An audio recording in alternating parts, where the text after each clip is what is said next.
Good morning. I would like to present Zendesk and how this powerful platform is used for your customer experience, improve and optimize your customer experience.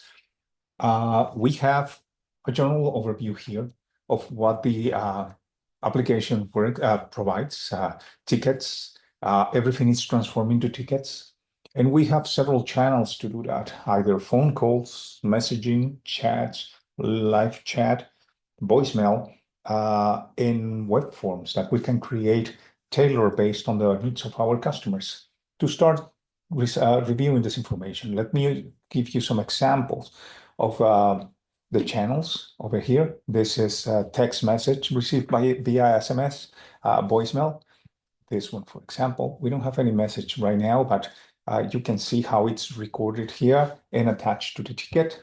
It's also providing the phone number for the person that it's calling. We have messaging here, and you can see here how the information is captured. So we can return to this issue later and then reply to the person. We can even end the session in here because we have little widgets on our help pages. Those are knowledge bases that are provided online so our customers can provide self-support to themselves. And we can finish the sessions in here. Another elements are the web forms themselves, which basically looks like regular tickets, and then email. I see one of them over here. I believe mail over here, for example. You can see how the interaction is done. It's a simple message, and then I can provide more information to it. One of the main elements from Zendesk is we can use tags, and those tags are used on each action that has been done by the agents, so we can report on them. Also, we have logs to check what are the steps taken for this specific ticket since the moment of arrival. All of this is automatic, and the actions from the agent himself. So this is good for audit tickets and for quality assurance purposes as well. One of the main elements that Zendesk is providing us right now is the ability to search for content the moment we are working with a specific live element. We receive a phone call and someone is asking, let me find another example. Someone is asking about payments information. So I can look for, not using the correct branding here. Let's say payments. And I can access all the documentation for a particular brand that I have for that subject in particular. Now, we have different organizations or types of organizations in Zendesk. The first one are the end users. So we can create profiles of our end users. We can import all this information, emails, phone numbers, specific categorizations that we can provide to the customers. This could be a board member or a regular a renter, for example, or the owner of a unit. So we can make difference who we're talking to, what organizations that belong to. Could be the neighbors community for decorations, for example. And we can use segments as well and define the language for this person, right? And we can create custom fields that allows us to provide more information on the customers themselves. Then we can create the organizations as mentioned, but most importantly, we can define brands. And on this specific example, I'm selecting a property management company and representing several buildings. Each one of them have their own web help center that allows us to provide information on the customers. As you can see this one, we have different topics over here on how to just examples of the articles that we can create. We can provide recent activity, and also we can provide elements that the customers can use to reach us. One of those elements, let me try to provide an example later for that. It's submitting tickets directly from these pages. So we can capture even more information and help to the resolution of the customer. Next one. I can show you here the channels as well. And as you can see, we can provide support using messaging, SMS messages, Facebook pages, talk, which is phone, and email. We can also provide more customized development, which is additional to any Zendesk package. One of the most important rollouts of Zendesk in the last months has been the artificial intelligence. So we can use specific agents and program them to support our customers. And we can also identify what's the intent, what is asking us, this customer, and what's the sentiment? Is it positive, neutral, or negative in the language that they're using? Another element that we can customize for customers, for our agents, are the workspaces. We can create different forms and different workspaces to provide different views on how to work with different elements. For setting a feed up, the condo fees, we can provide certain fields. For example, I can decide that on this ticket, if it's related to the condo fee process, I will have here the bank ID information, et cetera, et cetera. If it's complaint, I will have the type of field that will capture the information about the neighbor that is the recipient of the complaint, et cetera, et cetera. Now, regarding our help center, so let me show you here how this is organized. And this is basically elements, articles that I use to provide information to my customers. As you can see, move in and move out guidelines, payment guidelines, paid registration, private elevator usage, et cetera, et cetera. So we have a knowledge management tool here that allows us to publish content, review it. It will allow us to set reminders on how much this information should be reviewed. We can assign specific people to write the articles and other users to approve those articles. For example, the board members will be the approvers, and someone from the company or a neighbor will be writing the information. Just to give you an example of the applications of this needs verification. For example, this was created more than 1 month ago, and the frequency of revision, it says, should be reviewed every single month. Now, looking at that applied, this I have 2 examples in here of different help centers. You can see this is the same. We have the Copenhagen theme, and this is a free themes that I found in the marketplace. You can find different themes and also pay for customizations in the marketplace of themes for the help center in Zendesk. One of the examples in here is showing us how to configure different products. So at some point, one of our customers can start a new conversation. And as you can see, this person is a registered user. So we can set up authentication for our customers or just leave all the information open. That will require, and the best practice will be authentication, because we will allow the access to the information only to the residents of each one of the properties, for example.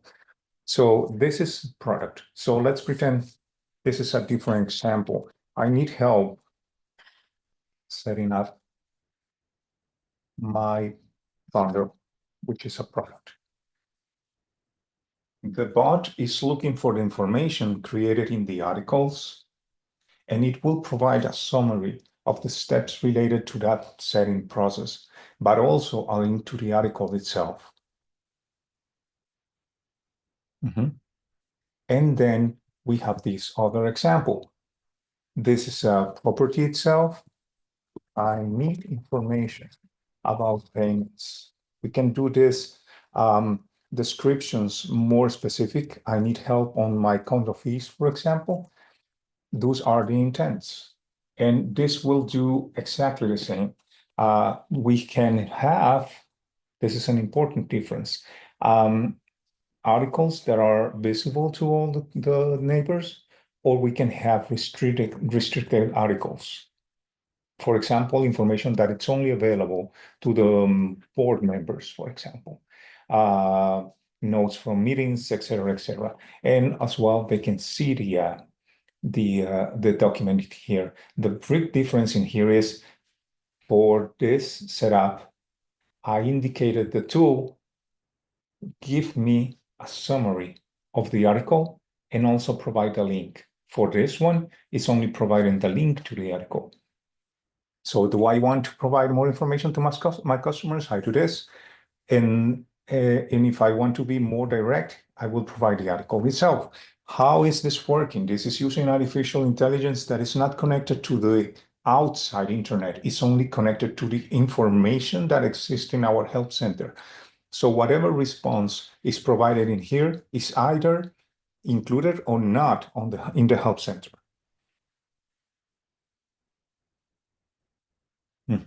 One of the most important elements of this is that application, artificial intelligence, one of the add-ons for the tool that Zendesk is providing to our customers at this point.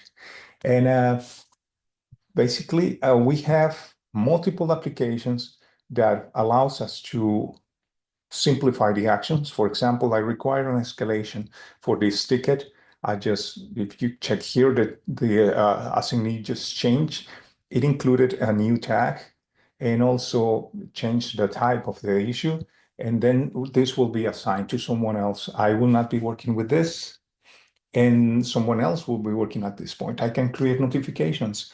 I have elements like triggers, for example, that allows me to use to create evaluations of my tickets, assignments, notifications based on the conditions. So let me show you an example here, assignments, routing of escalated customers.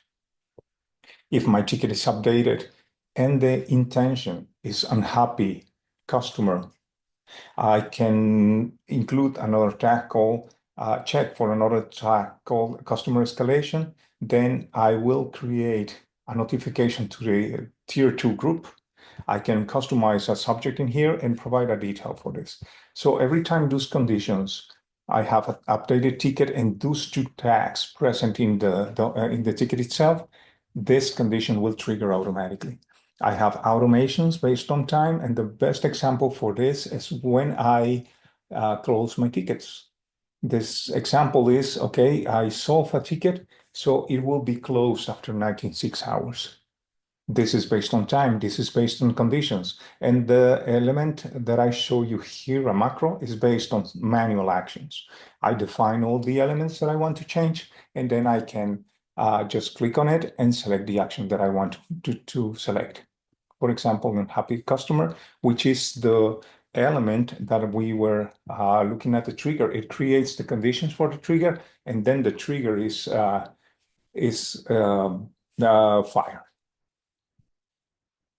As you can see, this provides a huge improvement on management of the customer experience and customer satisfaction. We have side conversations that allows us to provide interaction with internal members that don't have licenses from Zendesk, but they can still receive information from the ticket. I can provide more context on the customer himself. Let me select another requester. I can add a user directly from here and indicate to what building they belong, if that's the case of a property management company. Jax. So we have Jax over here, and we can have a view of all the interactions that this customer has had, and also his information right here. Again, the knowledge management, search for information in here. He belongs to API company, for example. And then let's say Thunder. This person created a ticket asking me for further information. So I can check this documentation right here. We have information about the warranty, and this is restricted to employees only, which is being marked here.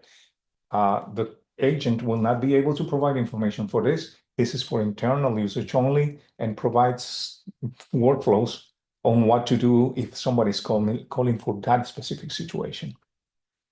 Going back to this ticket, I can select here if this was useful or not. If I say yes, this ticket will be closed. If I say no, this will be transferred to an agent. If it depends on the business hours. Right now, I don't have any of my agents log in. That means it's business hours, out of business hours. And then it will send you a request to talk to a customer. And it will request, not to a customer, to a human, and it requests information. Let's say Jax. And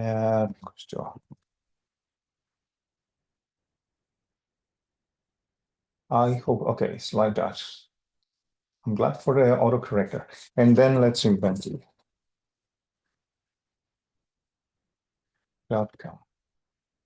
Don't want anyone receiving the notification. And then we'll send the ticket and let me connect to a customer support agent. No one's logged. So we will say, okay, we're out of business hours right there, and then request the email again.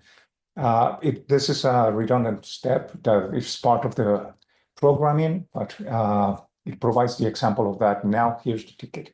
And this is information that you receive. The information requested, and all the steps that were taken. Also, you can check the log for that, and you will see what elements were applied during the automated classification of this ticket. For example, the business hours trigger that I showed you before, and email notifications. Lastly, I just want to say this is a really powerful tool to enhance the experience of our customers, but mostly the experience of working for our agents. The tool is allowing us to reduce as much as possible, if configured correctly, simple questions that the customers ask all the time. Trending topics on a property management company. How do I set up my condo fees? How do I register my pet? How do I get into the buildings bulletin newsletter, for example? Who are the members of the board? We can provide that information without having any interaction with the customer support agents, and we can release them from that work and let them concentrate on the most important issues. We can identify who is a board member, provide that VIP treatment for that people. We can define who is the owner of a unit, who is renting it. What units are Airbnbs, what units are not being rented, in which ones the owner is living in there. We can create that as organizations. So the purpose of this tool is deflect as much work as possible from the agents so they can concentrate on the bigger stuff. Let me show you the AI agents. Since I replied on the previous response, on one of my responses, let's imagine that I said, yes, this was really helpful. It will provide me information here, Copilot. Those are the messaging elements.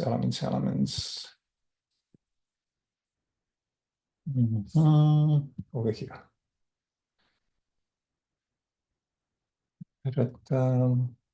I need to find it as messaging.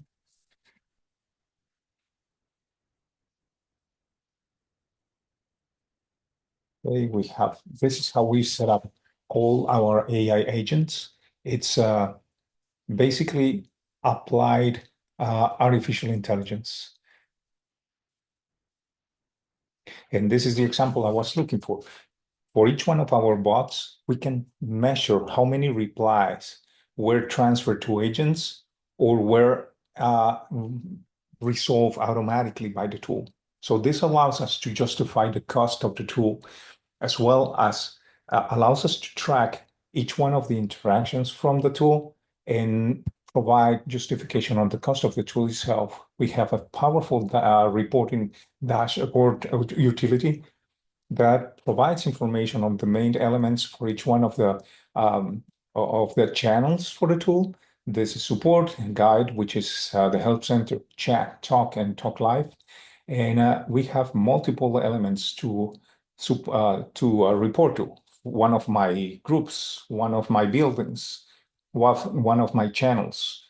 For example, for my tier one group, I want all the tickets created for the British Columbia building using email.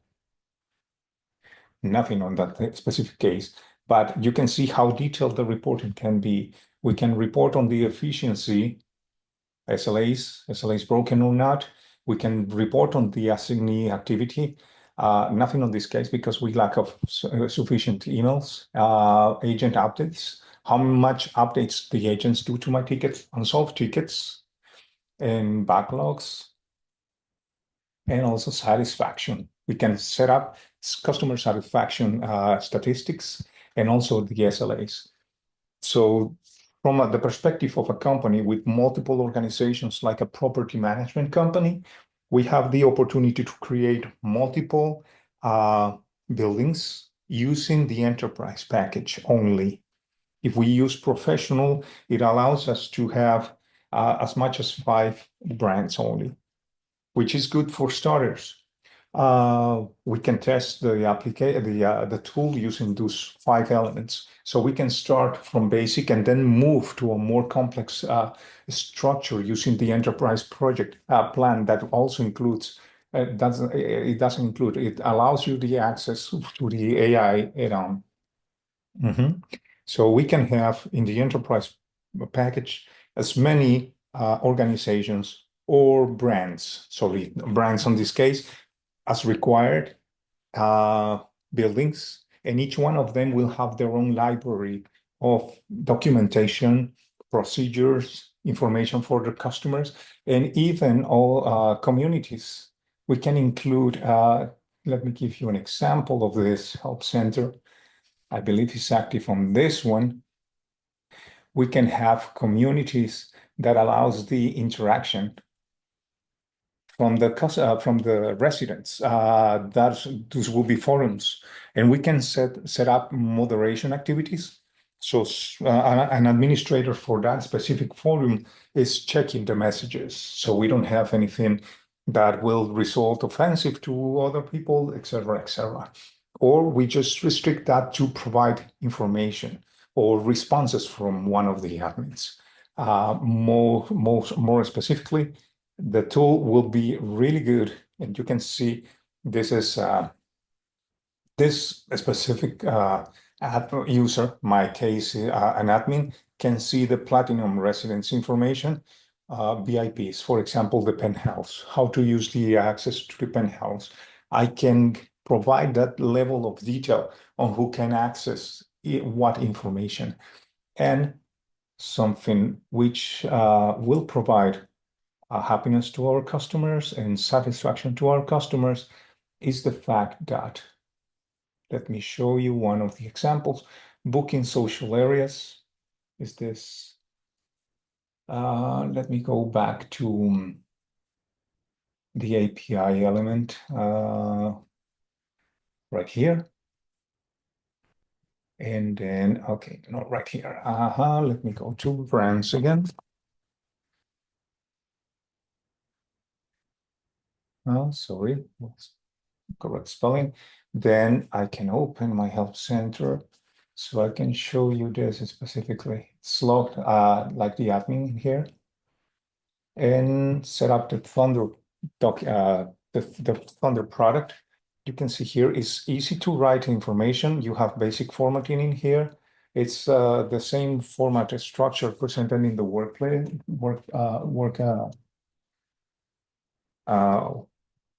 on a HTML page or Word. I'm sorry.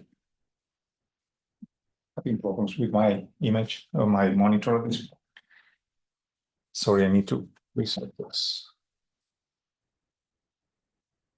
Okay, and let me share my screen again.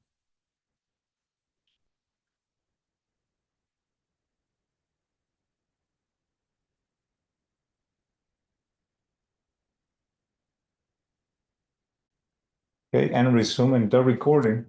Okay, let me go to this window over here.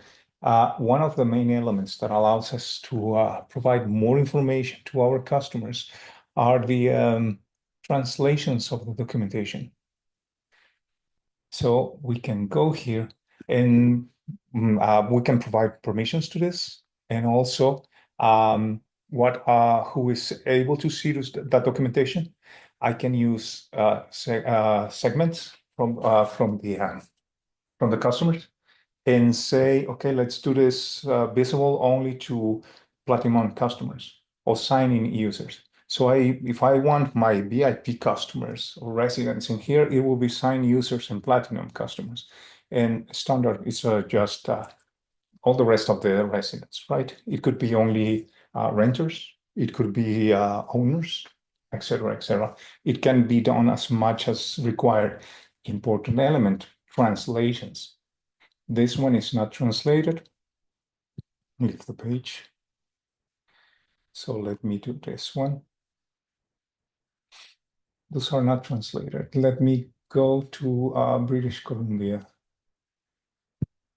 Right here. This one is translated to English. This one's translated to Spanish, and this is the translation to French. So based on the tags that my customer have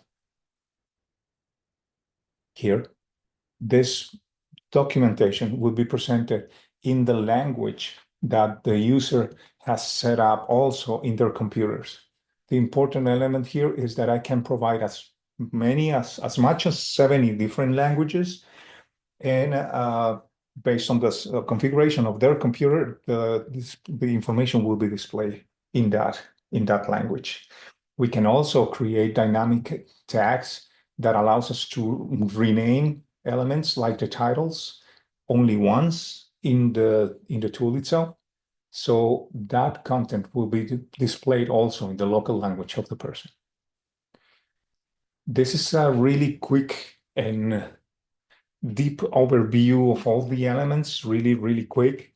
But the important element on here is how do I use this to deflect issues that my agents, customer support agents, are trying to resolve right